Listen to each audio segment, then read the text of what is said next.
Hello and welcome. I am Gimba Umar. Tonight, the Nuclear Security Summit is underway in the United States as US President announced the ratification of a nuclear protection treaty by 102 countries. Nigeria's president expresses commitment to the monitoring of terrorist groups over the use of nuclear materials. The civil society groups concerned about Nigeria's growing unemployment and the challenges associated with the passage of the budget 2016. And drama in Edo State as APC and the PDP trade blames over alleged assaults of a trader at the new Benin market in Benin City. And on business news tonight, Ogun State government commences payment of workers' salaries with bank verification number. And on sports news tonight, coach Samson Siasia returns to Nigeria's under-23 team after taking temporary charge of the Super Eagles for the 2017 Africa Cup of Nations qualifiers. Aminda Kiwe, and from Abuja, federal government focuses on developing solid mineral sector as a major aspect that will grow the nation's economy.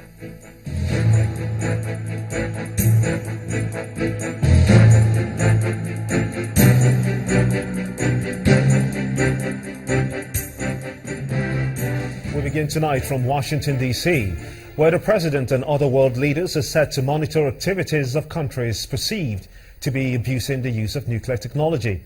Over 60 world leaders, including Nigeria's president attending the nuclear summit in the United States, have been told that there is need to be on the lookout for terrorist groups who have remained a threat to the world as a result of the activities.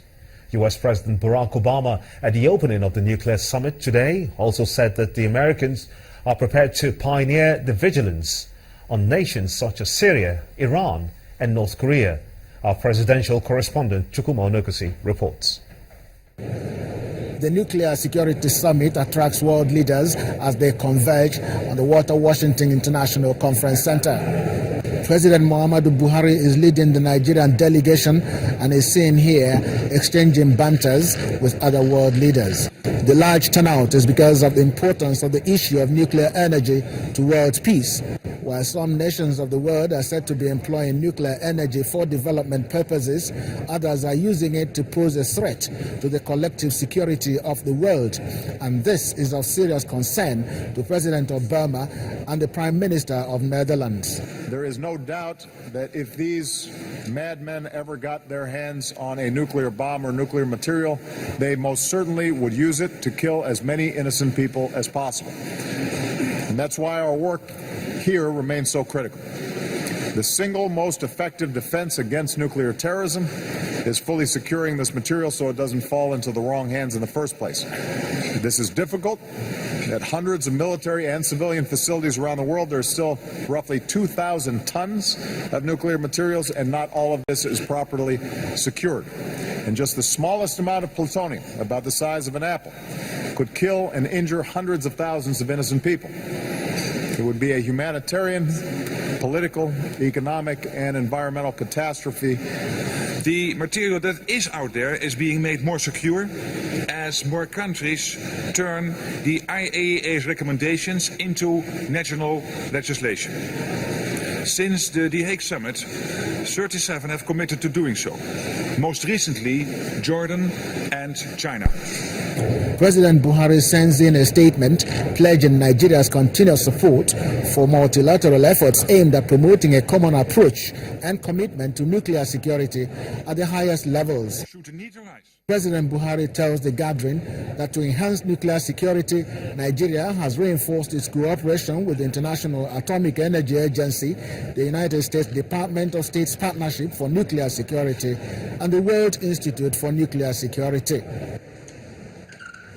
The president also, on the sideline of the summit, holds bilateral with the president of Denmark on security and economic issues. President Obama is leaving office in the next few months, and beyond this summit, he says he will continue to work with other organizations that have anything to do with reducing nuclear threats to achieve world peace.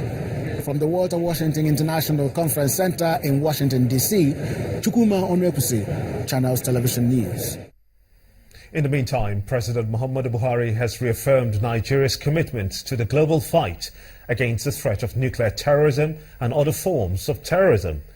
The president made his position known in Nigeria's country statement to the 4th Nuclear Security Summit in Washington. President Buhari also pledged Nigeria's continued support for all multilateral efforts aimed at promoting a common approach and commitment to nuclear security at the highest levels. In his words, Nigeria accords high priority to all global efforts towards ending the proliferation of weapons of mass destruction and their means of delivery, including nuclear weapons. Nuclear terrorism is one of the greatest threats to international security, and preventing nuclear terrorism and all forms of terrorism around the globe is of concern to all of us. President Buhari told the gathering that to enhance nuclear security, Nigeria has reinforced its cooperation with the International Atomic Energy Agency, the IAEA, the United States Department of State's Partnership for Nuclear Security, and the World Institute for Nuclear Security. President Buhari also said that Nigeria has developed a program to ensure that radioactive sources in the country are better secured to prevent unauthorized access to terrorism and criminals. And back here in Nigeria, the challenge of unemployment has caught the attention of the Transition Monitoring Group, an indigenous elections observer that participated in the 2015 general elections. The TMG is calling on the president to declare a state of emergency on unemployment. The chairman of the group, Ibrahim Zakirullah, asked President Muhammadu Buhari to provide jobs for the unemployed youths in Nigeria. It is pertinent to stress that if the results of the valiant sacrifices made by the Nigerian people in 2015 are to endure, a comprehensive reform of the electoral process is urgently needed, particularly as it relates to the use of card reader. Similarly, the mass of unemployed youths who toil day and night for the realization of 2015 election victory of the current government must be rewarded with jobs. While TMG commends President Muhammadu Buhari in his fight against corruption and terrorism, we urge him now to proceed earnestly to declare a state of emergency on the unemployment situation in the country. Although several realities, such as the governance challenges, may have combined to dull the euphoria around the 2015 elections, it is critical to reflect on one of our finest national moments.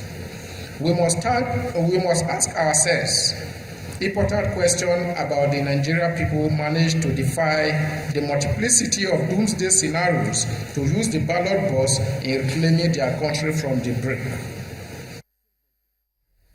The 2016 governorship elections in Edo State promises to be keenly contested following the unfolding drama amongst key political parties in the state. The People's Democratic Party, the PDP, in a press conference at its secretariat in Benin City, the state capital, stated their intent in fighting the cause of a trader who made allegations of harassment against the Commissioner for Transport in Edo State. Commissioner for Information, Mr. Kazim Afegwa, while responding to the claims, said that the PDP is only seeking cheap popularity. Ekosa Ejimai is seeking damages for alleged assault during the government raid on illegal street trading on February the 2nd, 2016. From the Edo State government on illegal street trading in a raid on traders doing business along the walkways of the New Benin markets in Benin City, the Edo State capital. A situation that did not go down well with the traders. One of the affected is Owosa Ejimai, here insisting on her innocence to Commissioner for Transport Isimeme Iriogwe. She decides to take up the issue at this press briefing organized by the People's Democratic Party at the party's secretariat. She claims to have suffered losses and injury following the incident, thus the need for redress. Saying sorry just went out from his office just like that. And up till now, I'm still feeling pain in my chest. And because of my 7 weeks pregnancy that I lost, that was what really made me to say I'm going to fight this case to the end. Publicity Secretary of Edo PDP, Chris Naihai, says Mrs. Ejemai has the backing of the party. What we have done on behalf of Mrs. Ejemai, she has instructed our lawyers to sue Mr. Isimenes for the tune of 100 million naira for assault. The Edo State government denies any wrongdoing in the matter. Commissioner for Information Kasima Febua insists the allegation is a ploy by the PDP to malign the achievements of the APC government in place. She cannot abuse our traffic laws and other market laws or trading laws and want to seek redress on the issue of alleged assault.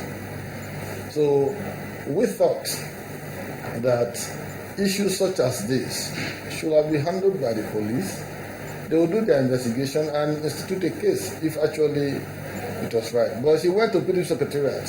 So whether PDP Secretariat has now become the headquarters of Nigerian Police Force, that will also be proven.